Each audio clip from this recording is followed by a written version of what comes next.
కక్ష కట్టారు. రైతుల పోరాటాలు చేశారు. ఒకరోజు 2 రోజులు కాదు.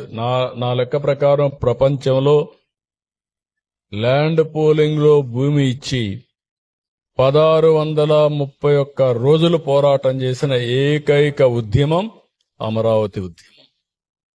మామూలుగా వాళ్ళని చేయలేదు. వాళ్ళ కౌంటర్ గా పెయిడ్ ఆర్టిస్టులు పెట్టి కౌంటర్ క్యాంపులు పెట్టారు. ఎక్కడెక్కడో తీసుకొచ్చి పెట్టించారు. ఏది నిలవలేకపోయింది. హింస, కేసులు, వేధింపులు, ఎస్సీలపైనే ఎస్సీ అట్రాసిటీ యాక్ట్ పెట్టి జైలుకు పంపించడం, నా మీద రాళ్లతో కర్రలతో దాడి చేసి, చెప్పులతో దాడి చేసి, కడాన ఆనాటి డీజీపీ సమర్థించుకున్నాడు ప్రజాస్వామ్యాలు ఇవన్నీ సాధ్యమని. పవన్ కళ్యాణ్ పోతే ముళ్ళ కంపేసి ఆయన నిలవరించే పరిస్థితికి వచ్చారు.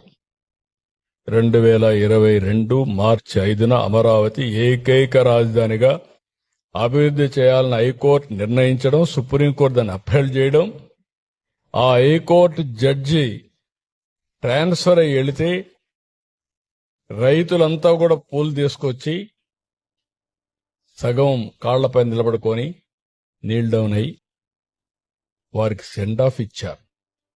మొత్తం ఆ రోడ్డు పూలతో అలంకరించి సెండ్ ఆఫ్ ఇచ్చి కృతజ్ఞతలు తెలియజేశారు.